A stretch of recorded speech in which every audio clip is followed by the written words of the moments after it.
तब दोनों दोस्तों ने आगे बढ़े ಅಂದ್ರೆ ತನ್ನ ಇಬ್ಬರು ಸ್ನೇಹಿತರು ಏನಪ್ಪ ಅಂದ್ರೆ ಮತ್ತೆ ಮುಂದೆ ಸಾಗ್ತಾರೆ. ಮತ್ತೆ ಮುಂದೆ ಏನು ಸಾಗ್ತಾರಪ್ಪ ಅಂದ್ರೆ ಯಾರ ಹತ್ರ ಹೋಗ್ತಾರೆ ನೋಡೋಣ. ಮುಂದೆ ಸಾಗ್ತಕ್ಕಂಥ ಸಂದರ್ಭದಲ್ಲಿ रास्ते में एक तालाब मिला। तालाब में एक बहुत बड़ी मछली तैर रही थी।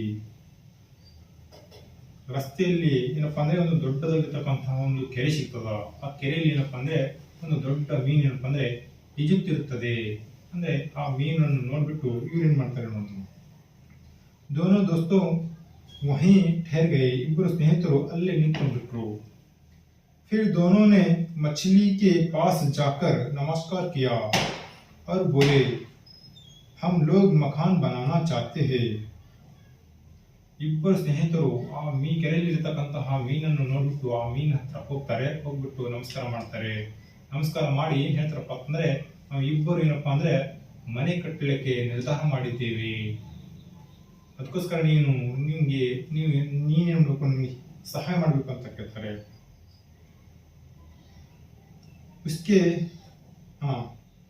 हाथी कहता है कि उसके पैर जैसे मोटे और मजबूत लकड़ी के गोले पेड़ों से काट लो। सांप ने बताया कि जैसे वहाँ है वैसी पतली और लंबी लकड़ियाँ काट लो। भैंस ने यहाँ दिखला दिया कि इन दोनों किस्म की लकड़ियों को कैसे जमाया जाए। इसके आगे की बात उन लोगों में से किसी को पता नहीं, कोई रत्ती बराबर भी नहीं जानता। ನಮ್ಗೇನಪ್ಪ ಅಂದ್ರೆ 3 ಸ್ನೇಹಿತರು ಸಿಕ್ಕಿದ್ರು. ಆ 3 ಸ್ನೇಹಿತರು ಏನಪ್ಪ ಅಂದ್ರೆ ತಮ್ಮದೇ ಇರತಕ್ಕಂತ ಒಂದು ಅಭಿಪ್ರಾಯ ನೀಡಿದ್ರು, ತಮ್ಮದೇ ಇರತಕ್ಕಂತ ಒಂದು ಸಹಾಯ ಸಹಕಾರ ಮಾಡಿದ್ರು.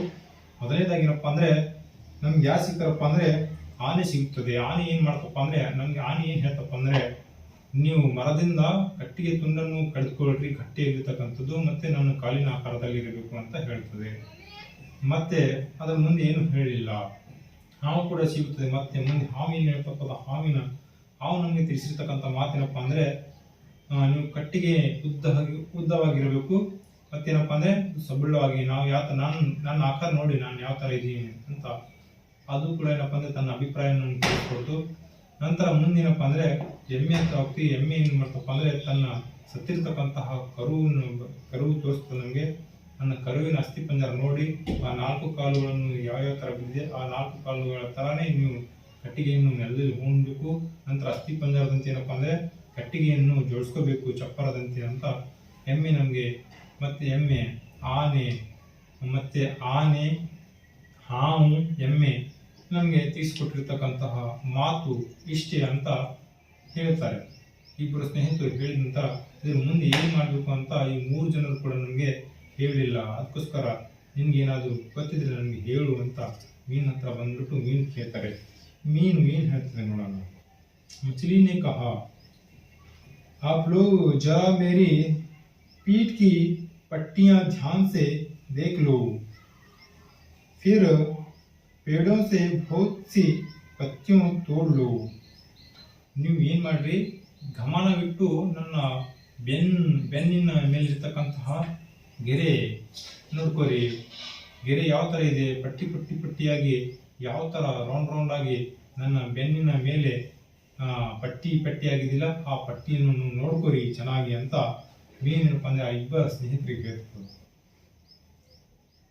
ಮತ್ತೇನಪ್ಪ ಅಂದ್ರೆ ನೀವು ಮರದಿಂದ ಏನಪ್ಪಾ ಅಂದ್ರೆ ಪತ್ತಿ ಅಂದ್ರೆ ಮರದ ಎಲೆಗಳನ್ನು ತುಂಡಿಸ್ಕೊಂಡು ಬನ್ನಿ, ಮರದ ಎಲೆಗಳನ್ನು ತೆಗೆದುಕೊಂಡು ಬನ್ನಿ. ಮರದ ಎಲೆ ತೆಗೆದುಕೊಂಡು इन पत्तियों को चप्पर पर इसी तरह जमा दो जैसे मेरी पीठ पर पट्टियां हैं।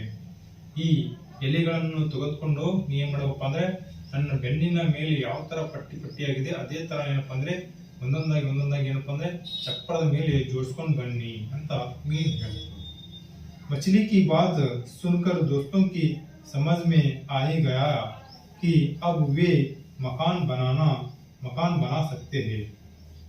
ಈ ಮೀನಿನ ಒಂದು ಮಾತು ಕೇಳಿಬಿಟ್ರಪ್ಪ ಅಂದ್ರೆ ಅವ್ರಿಗೆ ಅರಿವು ಬಂದೇ ಬಿಡ್ತದೆ, ಅವ್ರಿಗೆ ತಿಳುವಳಿಕೆ ಬರ್ತವ. ಮನೆ ಯಾವ ತರ ಕಟ್ಕೋಬೇಕು, ಮನೆ ಯಾವ ತರ ನಿರ್ಮಾಣ ಮಾಡ್ಕೋಬೇಕು ಅಂತ ಅವ್ರಿಗೆ ಅರಿವು ಬರ್ತದ, ತಿಳುವಳಿಕೆ ಬರ್ತದ. ತಿಳುವಳಿಕೆ ಬಂದ ನಂತರ ಏನ್ ಮಾಡ್ತಾರೆ ನೋಡಿ, मकान बनाने का पूरा तरीका उन्हें मालूम होगा. ಮನೆ ನಿರ್ಮಾಣ ಮಾಡ್ತಕ್ಕಂತಹ ಪೂರ್ಣವಾಗಿರ್ತಕ್ಕಂತಹ ಪರಿಜ್ಞಾನ ಏನಪ್ಪ ಅಂದ್ರೆ ಅವರಲ್ಲಿ ಮೂಡಿದ ನಂತರ ಅವರು